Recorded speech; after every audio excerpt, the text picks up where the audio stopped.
Espero que con el cafecito ya estemos todos de nuevo, o sea, quitándonos tantito el frío, ¿no? En verdad, cualquier duda, comentario, inquietud, con todo gusto la podemos tratar de canalizar, ¿no? Bien, entonces ya que nos quedó claro qué son, cuáles son, cómo se clasifican, quiénes son las personas, cuáles son los principios y deberes, pues vamos a platicar un poco de la seguridad. Al final de cuentas, como lo platicábamos ahorita con un compañero suyo, el hecho de que demos un dato personal nos pone en evidencia, nos expone en 1000 situaciones, incluso hasta una seguridad personal. Porque el hecho de darle mis datos personales a alguien más me pone en riesgo al conocer mucho de mí. Y eso incluso, por ejemplo, en redes sociales a nivel personal, también nosotros tenemos que cuidar lo que publicamos, porque cuando publico en qué escuela van mis hijos y además lo saco en la foto con el uniforme, que estoy comiendo en tal lado, que trabajo en tal otro, que me fui de vacaciones, que le tomo la foto a mi carro para que se vea qué logotipo tiene en el volante. Al final, aunque nosotros creamos que solo lo ven nuestros amigos, hay ocasiones en las que ni siquiera nosotros cuidamos el filtro de seguridad de las redes, por ejemplo en Facebook. Ustedes saben que puedes poner que la publicación sea, válgase la expresión, pública, que solo la vean tus amigos, que solo la vean unos cuantos, que solo lo vea uno, que no la vea solo él.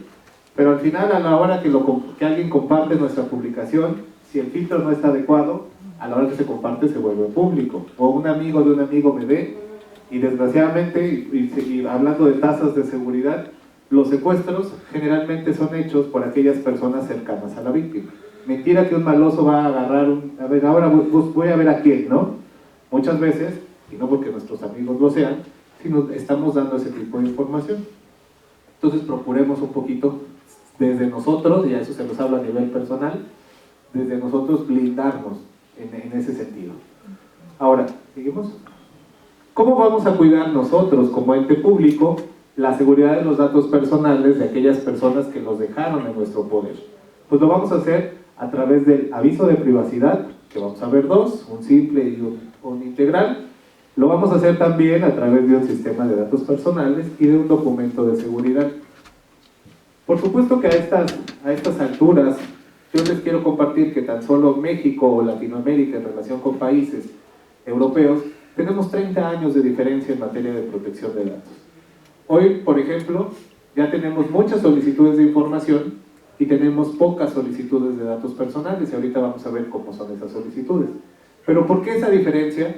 Porque la ciudadanía, porque incluso muchos de nosotros no sabemos que existen mecanismos para protegernos, porque además también creemos que pueden no ser útiles o no ser funcionales. Pero hay ocasiones en las que nosotros sí nos podemos inconformar sobre el mal manejo de los datos y algo vamos a tener que empezar a hacer. Ahora, ¿qué es un aviso de privacidad? Pues es un documento a disposición del titular en forma física o electrónica, o no, inclusive en cualquier otro medio, que se genere a partir de la recabación de datos personales con la intención de decirle a los titulares de los datos qué datos vamos a pedirles y para qué los vamos a ocupar. Es la única intención que tenemos a la hora de hacer un aviso de privacidad. ¿Cuántos avisos de privacidad necesitamos?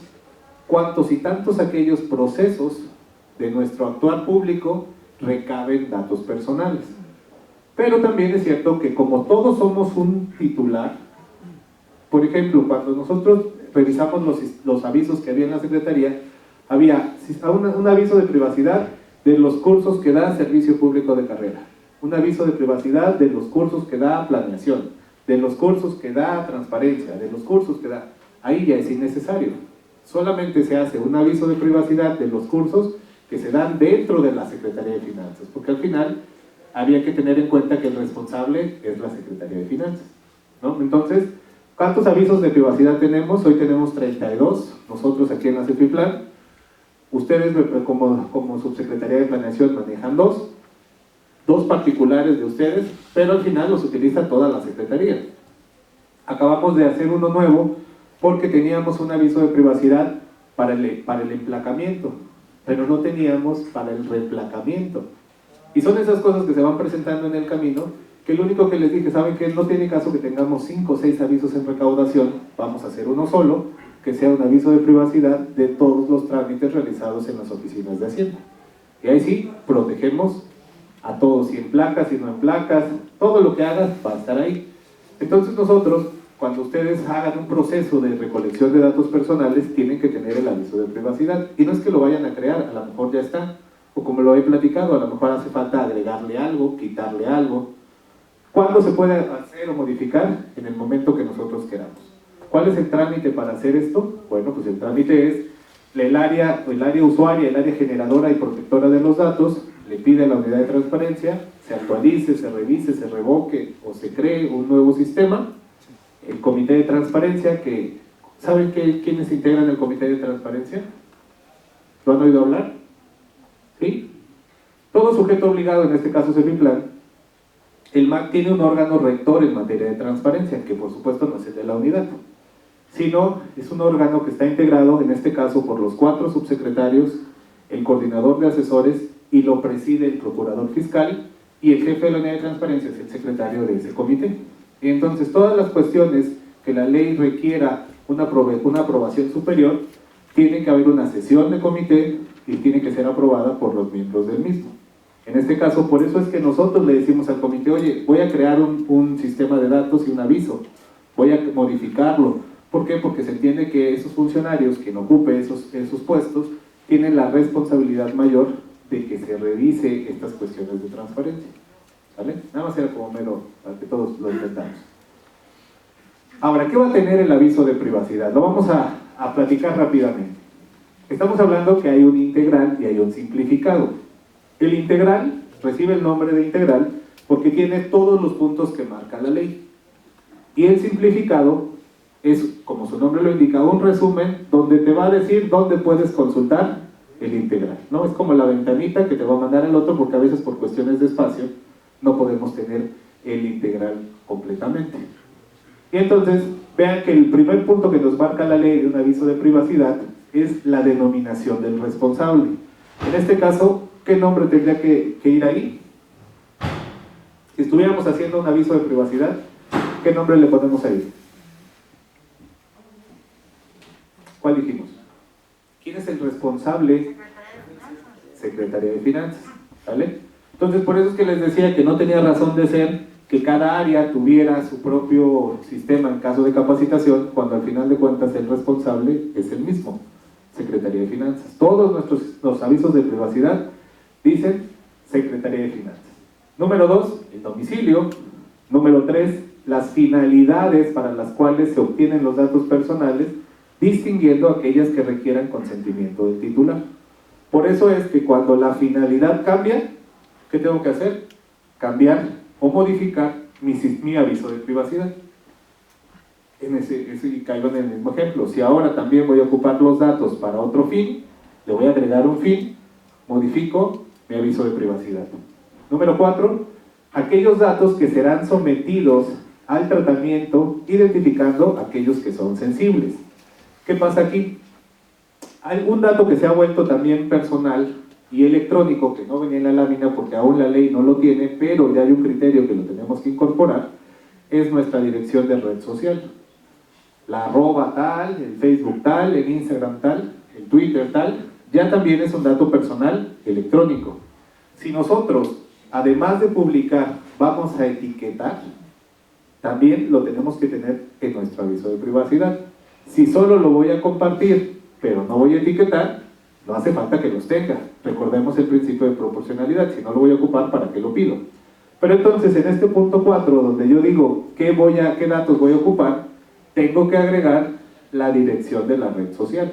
Si es el caso que voy a etiquetar a personas. Si no lo voy a hacer y solo lo voy a publicar, no lo pongo. Solo modifico finalidad. Y tendré que decir que los datos recabados podrán ser compartidos a través de la red social, de la página, la red social de la Contraloría, por ejemplo, para fines de difusión de información. Pero tengo que decir para qué lo voy a compartir. ¿Sí? Bien importante, si se dan cuenta, estos puntos del aviso de privacidad van de la mano con los principios que ya vimos, con esos 8 principios.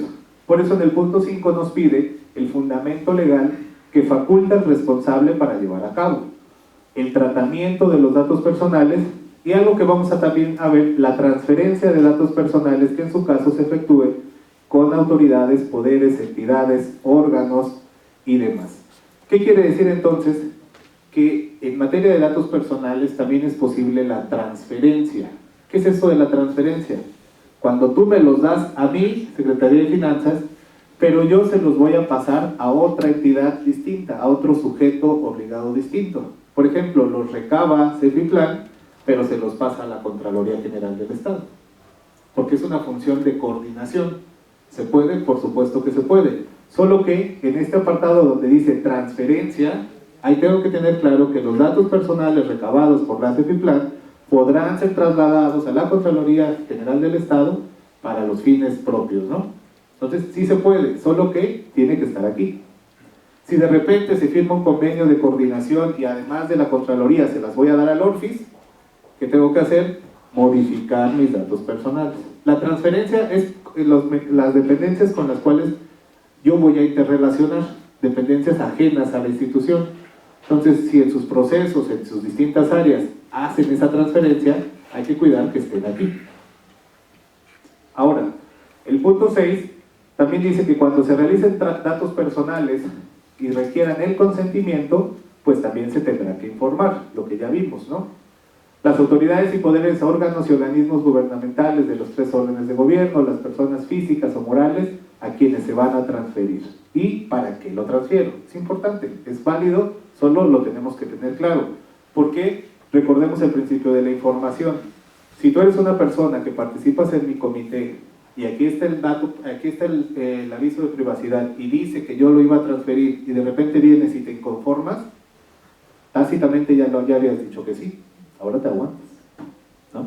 Por supuesto que puede darse un mecanismo para que esa persona se inconforme e incluso hasta lo borremos, pero es a través de un procedimiento que también al final de esta capacitación lo vamos a ver. Pero de entrada nos curamos, nos protegemos porque está en el aviso de privacidad.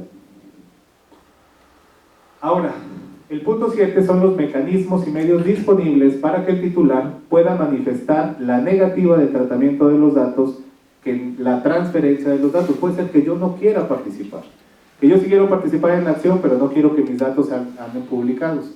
También lo puedo hacer. Y el mecanismo se va a llamar el ejercicio de un derecho ARCO, que es acceso, rectificación, cancelación y oposición de datos personales. Ahorita vamos a hablar de los derechos ARCO, pero en eso es un mecanismo que le damos al titular de los datos para que se conforme ante a un dato personal que no quiera que se transfiera, que esté mal, que no esté actualizado. Y por eso, en concatenación con el punto 8, mecanismos, medios y procedimientos para ejercer tus derechos ARCO. ¿Alguien ha oído hablar de los derechos ARCO? ¿Nadie? Bueno, entonces sí les voy a presentar unas láminas donde se los explico. Porque esos son derechos que todos nosotros tenemos. Cada uno de nosotros tenemos dentro de los catálogos de los derechos a ejercer los derechos ARCO. Ahorita me meto en ese tema. El domicilio, teléfono, correo institucional de la unidad de transparencia, ahí es donde aparecemos. ¿Por qué?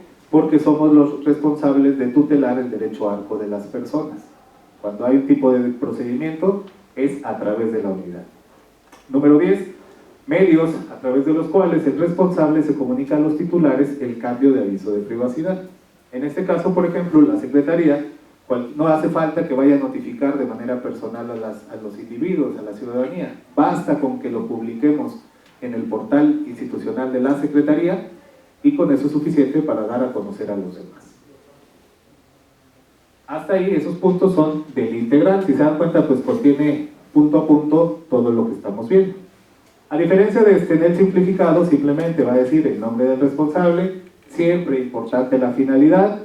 En el tema de las transferencias, fíjense,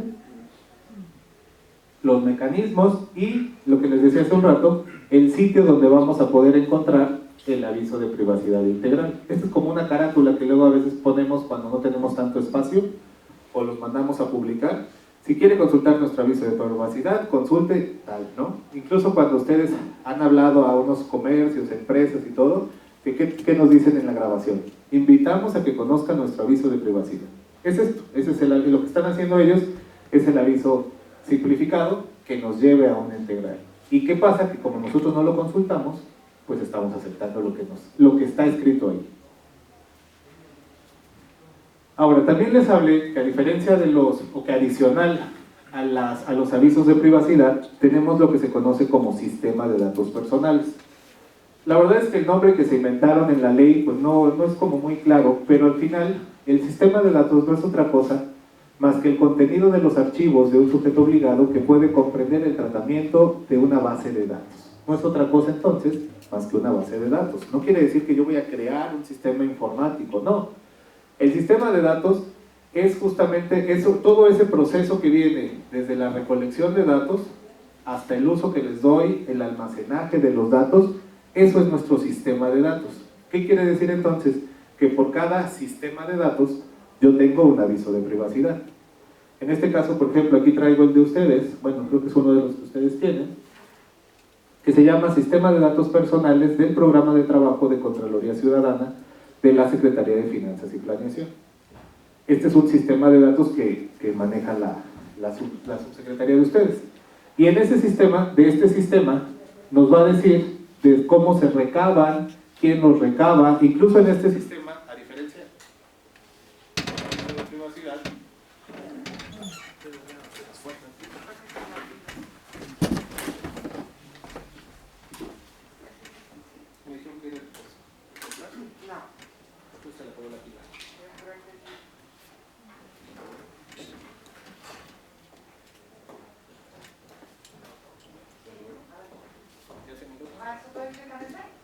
bueno, ahí está. ¿Le subimos un poquito? Sí. Ah, es que sí, le subo también. Les decía entonces que en el sistema se llama así porque es como la organización metodológica que se hace de la información. Cuando nosotros llenamos el sistema, ¿sí se escucha? ¿Sí? Cuando nosotros llenamos el sistema, en el sistema viene, por ejemplo, quién es el funcionario encargado del programa que se está llevando a cabo, qué área, qué dependencia, es decir, aterriza. Si se dan cuenta en el aviso de privacidad, no vemos qué dependencia de la CEFIPLAN es quien realiza una función. Ahí se habla en general, porque se habla del responsable. Pero en el sistema de datos, aquí sí viene quién revisa la información, cada cuánto la pide, cada cuánto la actualiza, si la va a archivar o no la va a archivar. Y en el sistema tenemos que dejar establecido algo que también se llama la interrelación. ¿Qué quiere decir con eso de la interrelación? Que a veces un área de la CEFIPLAN utiliza la información y se la traslada a otra. No es transferencia, porque no va afuera de la Secretaría, sino es dentro de la Secretaría. Y todos esos mecanismos, toda esa relatoría de qué pasaría cuando yo pida un dato, se tiene contemplado en el sistema de datos personales, que igual para elaborarlo es una serie de puntos que solamente vamos a ir llenando. Pero ¿por qué es importante el sistema? Porque cuando yo presento una denuncia por una vulneración a un dato, lo que va a dar la herramienta al IBAI para investigarlo es el sistema de datos personales, porque va a decir, bueno, aquí dice que el área de recaudación a través de la Oficina de Hacienda recibió el dato personal. Vamos a la Oficina de Hacienda. Y aquí está el de la mesa de revisión, el que nos escaneó, el que generó la tarjeta de circulación. Pero después se manda al registro y control vehicular a una base de datos. Entonces, vamos siguiendo el caminito de los datos dentro de la dependencia. ¿Para qué? Para que en caso de una vulneración, lleguemos al punto de quién fue el que vulneró esa información. Hace 8 años más o menos, hubo una denuncia generalizada en Secretaría de Salud. ¿Por qué? Porque alguien sacó los datos personales de la nómina y se los vendió a una de las empresas que daban préstamos. Hace muchos años había muchos préstamos que llevaban préstamo de nómina y el electrodoméstico y lo vas pagando por la nómina. Y muchas veces el medio de contacto era nuestro teléfono, nuestro correo, y te decía, oye, tú que trabajas en la Secretaría de Salud, porque yo estaba ahí, tú que trabajas en la Secretaría de Salud, que ganas tanto, te ofrecemos un límite de crédito de tanto para tu microondas, tu lavadora, todo. En ese momento no teníamos idea de los datos personales, pero le dimos, o se le dio una base de datos a estas empresas para que pudieran engancharnos en sus créditos. Cuando alguien por ahí reaccionó y dijo, oye, ¿cómo sabes dónde vivo? ¿Cuándo sabes cuánto gano? ¿Cómo sabes que CESBER me paga? Presenta una denuncia ante el IBAI. Y en el IBAI se fueron ante CESBER y CESBER dijo, oye, yo no pago, paga CEFIPLAN. Entonces alguien pudo ser de CEFIPLAN o de nosotros. En ese proceso de investigación, ¿ustedes alguna vez han bajado a Egipto? generalmente es un área muy resguardada, con contraseña, con filtros de seguridad, y entonces cuando llegan aquí se dice, oye, para que se fugue información de aquí, está complicado, porque hay contraseñas, porque hay seguridad, no es tan fácil que alguien se lleve la información, además no tienes acceso a meter una memoria y llevarte la información, eso no pasa aquí. Vamos a ver que está en CESBER. Llegaron al área de recursos humanos, las computadoras sin contraseñas, las bases de datos abiertas, y entonces, ¿a quién creen que le fijaron responsabilidad? Pues a CESBER. No podemos a lo mejor saber si Juanito, Pedrito, María son las que dieron la información, pero como dependencia sí sabemos que aquí no fue. Y para eso sirve el sistema de datos personales, para darle a conocer al IBAI todo el proceso, todo el camino que se sigue en una dependencia para el manejo de los datos. ¿Sale? Y obviamente en los avisos de privacidad se extraen de lo que dice en el sistema. Hagan de cuenta que en el sistema es el libro y el aviso de privacidad es el resumen. ¿Vale? Siguiente. Ahora, ¿qué datos se deben conformar el sistema? Vean aquí. Viene nuevamente el nombre del responsable. Ahora sí, en este punto le damos la denominación al sistema de datos, la base de datos, qué tipo de datos. En el número 3 nuevamente vamos a llenar la finalidad, el tratamiento. En el número 4, el origen, la forma de recolección y actualización. Y esto que les puse en rojo es porque aquí sí vamos a ir diciendo el nombre y cargo del área administrativa responsable del tratamiento. Aquí ya se empiezan a individualizar las cosas. ¿Cómo se llama el titular del área que maneja los datos personales? ¿Por qué? Porque contra él se van. O sea, pareciera que como susto, pero sí, o sea, ya encuentran en un nombre de alguien al cual es el que le van a pedir cuentas primero. Número 6, las transferencias. Número 7, la normatividad. Y aquí el 8, que no lo tiene, el aviso de privacidad. ¿Por qué? Porque a la ciudadanía no le interesa con quién compartimos al interior. Al final, para la Secretaría, para el ciudadano, solo la Secretaría es el responsable. Por eso, no viene en el aviso, pero sí viene en el sistema. Tiempo de conservación, nivel de seguridad, y en el punto 12 se llena una bitácora para en casos de vulneración. Es obligación de nosotros tener una bitácora si hay alguna denuncia por vulneración de datos. Afortunadamente, aquí hablando de Cefitlán, hasta el momento no tenemos ninguna denuncia por vulneración de datos. Ha habido supuestos casos de vulneración, los cuales ninguno ha sido decretado en contra de nosotros. ¿Por qué? Porque contábamos con el aviso y como en el caso de CESBER, se demostró que la fuga no pudo ser de aquí. ¿Vale? ¿Qué pasa cuando se detecta una vulneración? Pues tenemos que implementar de manera inmediata acciones preventivas y correctivas. Se llena la bitácora que les decía, se deberá informar al titular del área, se le avisa al instituto para que empiece la investigación y en el instituto se genera un proceso de verificación, o sea, no queda ahí, sí tienen que tomar acciones, al menos para evitar que se sigan generando esas fugas de información. Y si nosotros, como queremos presentar una denuncia, pues lo que tenemos que hacer es, ahí sí, por supuesto que esto es delicado, porque platicamos ciertos casos donde la información que generó, pues nos está también generando un riesgo grave. Y dices, yo ya no lo voy a mover, porque ahora sí se van a enojar y vienen en mi contra, ¿no? Pero para cuestiones que no pongan en riesgo nuestra vida, para hacer una denuncia, pues basta nuestro nombre, un domicilio o medio para recibir una notificación.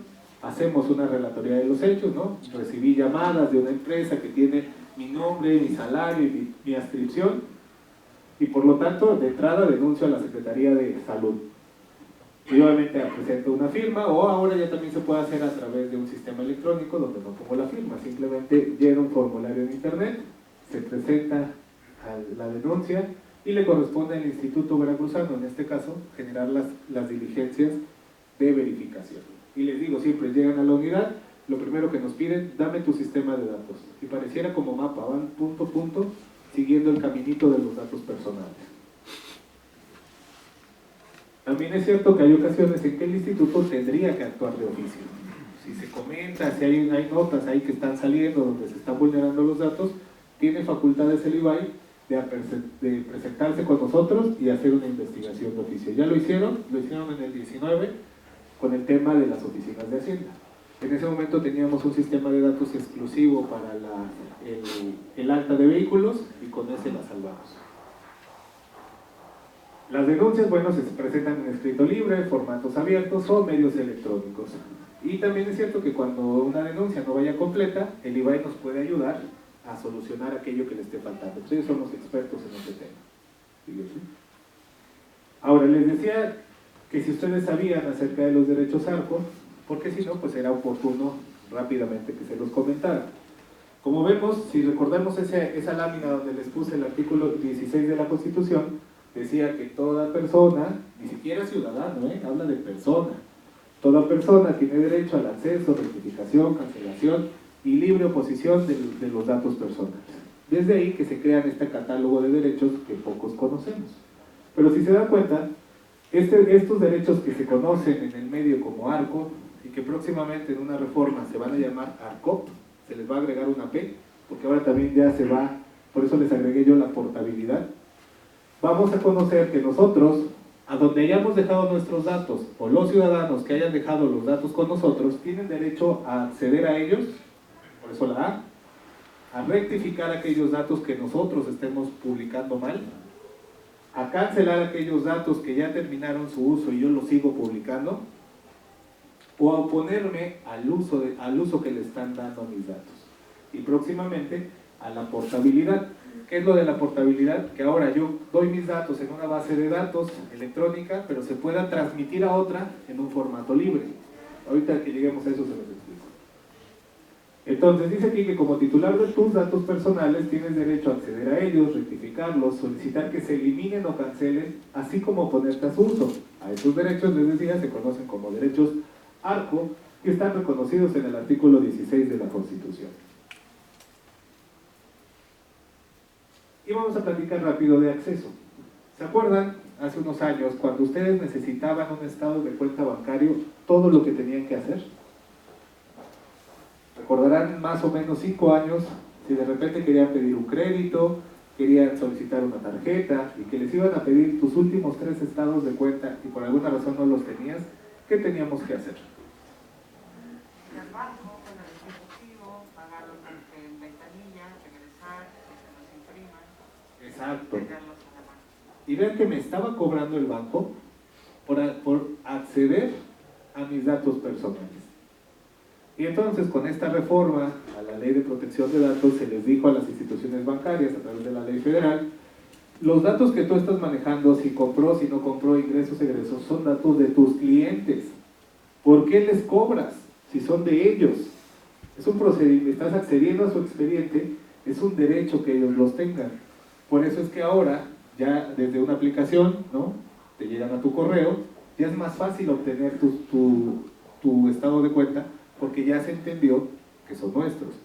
Pero si no me lo quisieras dar, yo puedo ejercer este derecho, que es el derecho que tienes a solicitar acceso a tus datos personales que están en bases de datos, sistemas, archivos, registro, expediente, que el responsable posea, almacena o utiliza, así como conocer a quién le está dando tu información. Entonces, por ejemplo, ya nos pasó aquí que de repente una persona pierde la factura de su vehículo. Perdió la factura, ya no la encontró. Y entonces, ¿dónde pudiera una persona, pensemos en el caso que nosotros perdiéramos la factura original de nuestro vehículo y no tenemos ni una copia, perdimos todo? ¿Dónde podríamos obtener una copia de esa factura? Agencia. En la agencia. Fuimos a la agencia o vamos a la agencia y nos dice que ellos, por su protocolo, solo tienen lo de los 2 años siguientes. Y de ahí lo dan de baja. A ellos es información que no la tienen resguardada. ¿Qué hacemos si la agencia me dice que no me lo dan? Hacienda. ¿Qué otra opción creen que tengamos? Hacienda. Hacienda. O sea, ¿Por qué Hacienda? perdón, registro vehicular. Registro vehicular. Si existe una dependencia del gobierno al cual la ley me obliga a que yo le lleve mi factura, copia o ahora solamente que le tomen un escaneo para que me den una placa a la cual yo le pago un derecho año con año, por supuesto que tengo derecho a entrar a la base de datos de ese sujeto obligado y acceder a él. Y entonces, por eso es que si nosotros necesitábamos acceder, en este caso, a la factura con la cual se dio de alta mi vehículo, Simplemente ejerzo un derecho ARCO. A veces no se les daba, y dependiendo de la oficina de Hacienda, es que sí se les daba o que no. En diciembre justo del año pasado, estuvimos con todos los jefes de oficinas de Hacienda, haciéndoles conciencia de que es un derecho, y ya vimos que es un derecho humano. Por lo tanto, yo tengo que entregarle lo que me pida, incluso se los puedo entregar certificado, obvio, pagando un derecho, tampoco es de gratis. Pero, entonces, este derecho ARCOP me sirve, entre muchas cosas, para acceder a las bases de datos y que me den una reproducción de los datos que ahí tienen almacenados míos. Y aplica para todo, todo sujeto obligado que tenga datos, si son míos, acredito que son míos y solicito una reproducción. Mentira que no me los puedan dar porque son de ellos. Siempre tenemos que tener claro que son de nosotros. Por eso es que si de repente nosotros tenemos datos personales, viene alguien y nos lo pide, pues en consecuencia tenemos obligación de entregarlo. Hay un proceso, pero hay que entregarlo.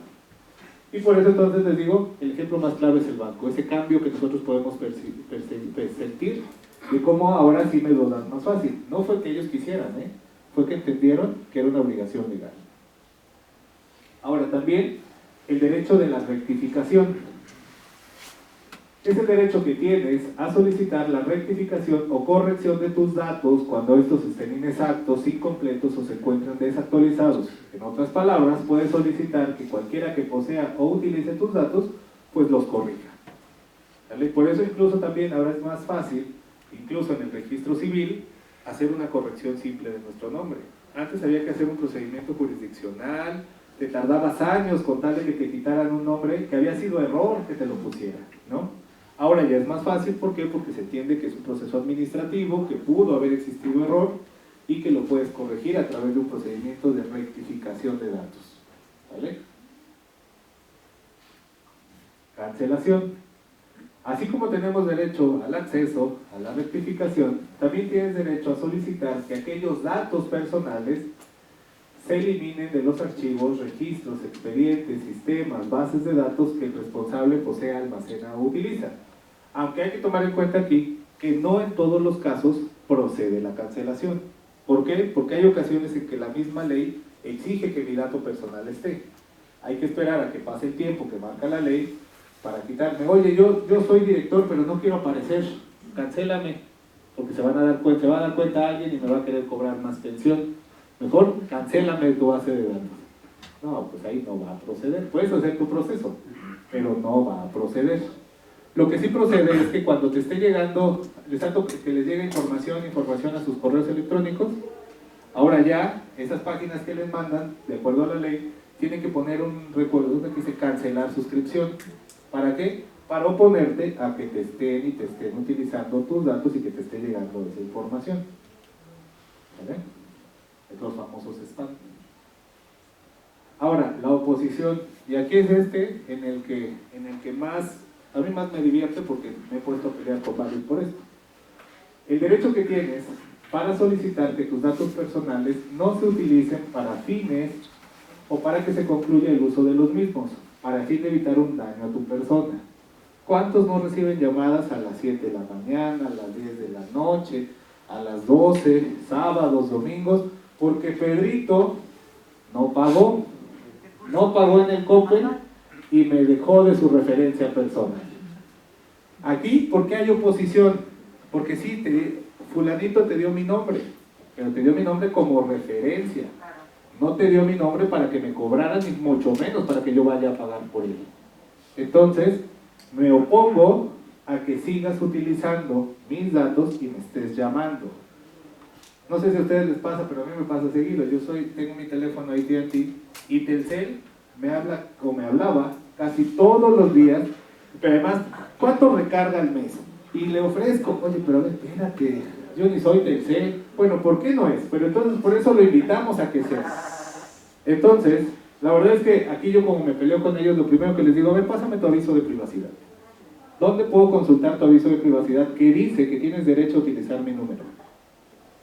No, bueno, es que a veces me cuelgan.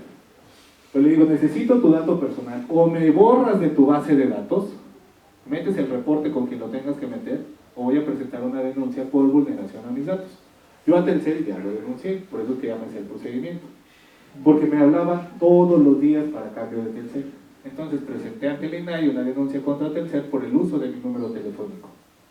Santo remedio.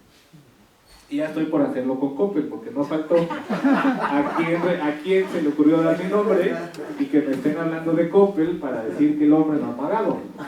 ¿No? Es oposición, hay que oponernos a nuestros datos. Por lo tanto, hay que ejercer estos derechos. ¿Vale? ¿Cómo se ejercen estos derechos? Bueno, pues tu nombre, necesitas tu nombre. ¿Por qué aquí? Y hago siempre esta diferenciación. ¿Ustedes saben si para hacer una solicitud de transparencia tienen que poner su nombre? No, las solicitudes son anónimas. Puede Batman venirnos a pedir, Robin, veracruzanos, la cuarta, todo el que quiera, porque así se ponen, escogen el nombre que quieran y nos piden información. Y la ley contempla que así sea. Pero en el caso del ejercicio de los derechos ARCO, aquí sí, evidentemente necesito que las personas se identifiquen.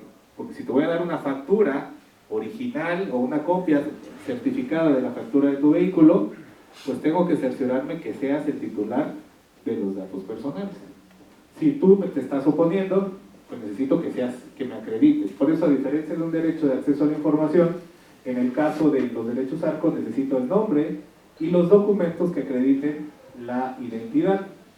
Podemos incluso poner un representante legal, domicilio o medio. Aquí basta un correo, no te tengo que poner dónde vivo, te pongo mi correo y ese es mi medio para recibir notificaciones.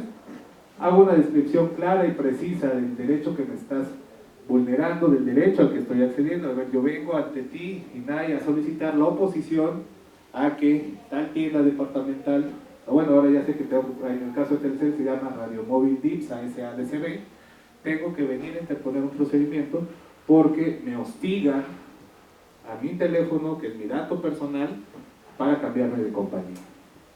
Y si era necesario,